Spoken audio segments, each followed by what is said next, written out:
In a situation like this, there really isn't much a person could say that can help make things better. Losing a loved one to senseless and unnecessary violence isn't something that anyone should have to go through. And yet, it has happened. And here I am being the reason why multiple families have had to experience it. I can't say that I'm proud of that. Throughout this trial, many horrific things were displayed. And as we sat here for weeks having to endure some of the most disturbing audio recordings and video footage, I sat there in silence, listening, watching, and being reminded of the worst moments of my life. Having to hear myself say some of the most vile, shocking, and hateful things to the woman I love was not easy. In fact, I couldn't help but at times close my eyes and cover my ears, because that's not who I am. My behavior was disgusting and completely unacceptable. So when the time came for me to take the stand, I tried as best as I could to help make some sense of all this. To explain that everything you all saw in the last few months leading up to this incident was a horrific result of the tragic downfall to a once beautiful relationship. But even so, in those 3 days that I took the stand, I was able to share and say a lot of things, except the one thing I wanted to say the most. I am so incredibly sorry to each and every one of you who have been affected by this. I cannot imagine the pain that I've caused your family. I saw the look on all your faces and the tears in your eyes, and I hate that I'm the reason for it.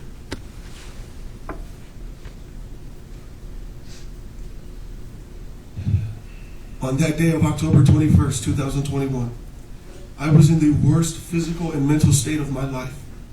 I was sick, suffering from an untreated severe mental illness that was combined with a crippling drug addiction, which put me in a state of a drug-induced psychosis.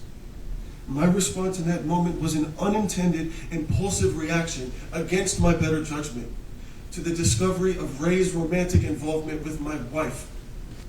And for that, I'm sorry. I'm sorry that in that moment I was not mentally strong enough to control myself. I'm sorry that my horrendous action that day resulted in the undeserved deaths of Rayburn Barone and Anna Marie Abulabon.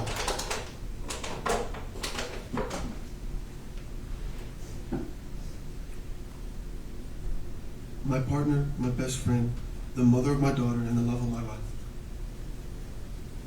I am ashamed of what took place. I am devastated by the damage that I've caused to Anna's family, to Ray's family, and to my family. If I could undo all of this, I wouldn't hesitate. If I could go back to that day, I would have left for LA first thing in the morning as I had originally planned. I would have given Anna the space she wanted, and I would have used that time to focus on getting the proper help I so desperately needed. And I would get on my knees and beg Anna for forgiveness. Forgiveness for becoming distracted, for letting my anxiety and my insecurities affect my thoughts and my behavior towards Anna and towards her friends.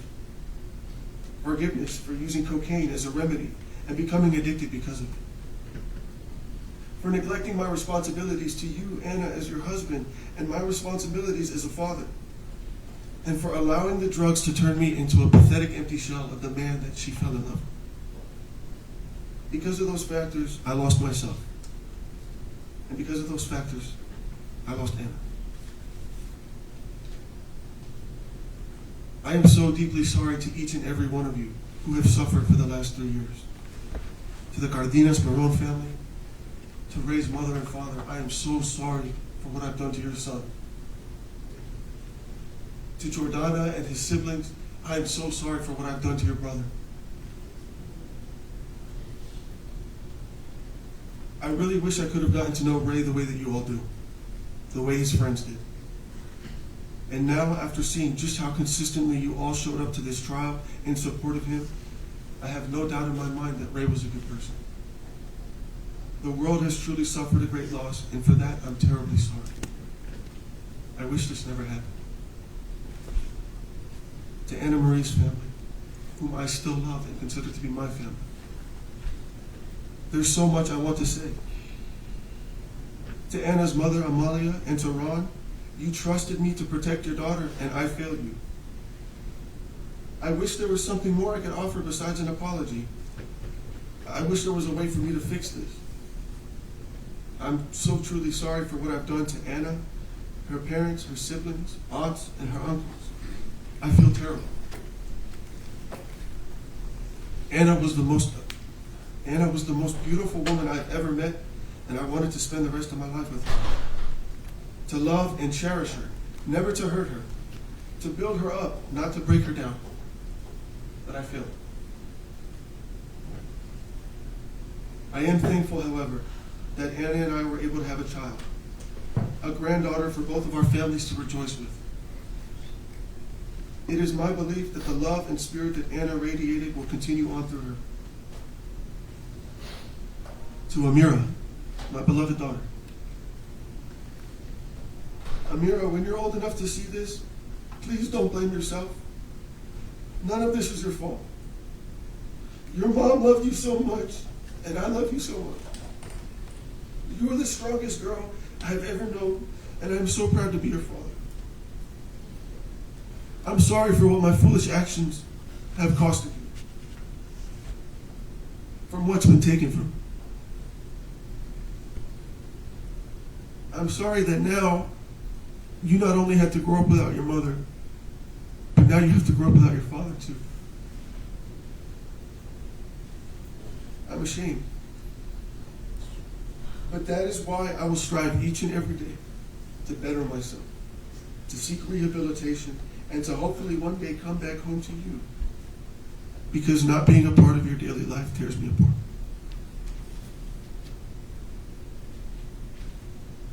To the Honorable Judge Frazier, I want to thank you for being extremely fair to me throughout this trial and for giving me the opportunity to defend myself. It is truly unfortunate that despite the compelling evidence that this was a crime of passion, somehow the jury still landed on this verdict, and they certainly wasted no time in doing so. The fact that I spent more time on the stand than the jury took to deliberate my fate is very concerning. In fact, the jury foreman himself told Fox 5 news reporters that a few of the jurors wanted to pick second degree, but were pressured not to by the rest of the jury. I think that speaks for itself, loud and clear, that reasonable doubt was intentionally overlooked, and that justice was not the motivating factor behind their decision. It was vengeance. And now I am left with no other option but to spend the rest of my life in prison. Death by incarceration. A very slow and drawn-out death sentence. That means that 50 years from now, should I still be alive, I would still not be considered for release. I don't think that's fair at all. Especially after it has been made clear that drugs and alcohol were involved. And add that to along with infidelity and mental illness, and you've got a recipe for disaster. One that anyone could fall into.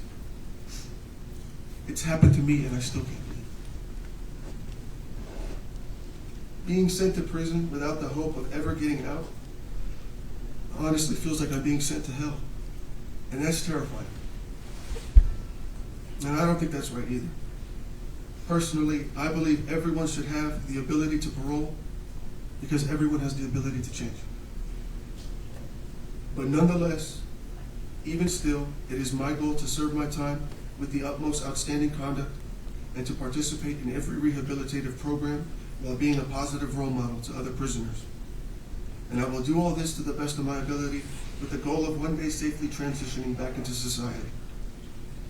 And finally, to everyone else, I extend my deepest apology from the bottom of my heart. I'm sorry.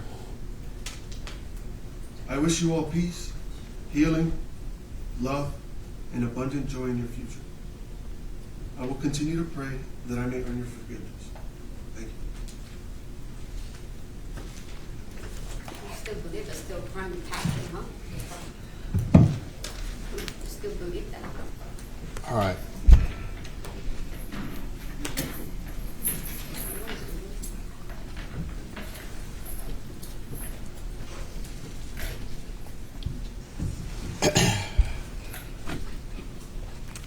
First, we'll take care of some preliminary matters. As a matter of law, the defendant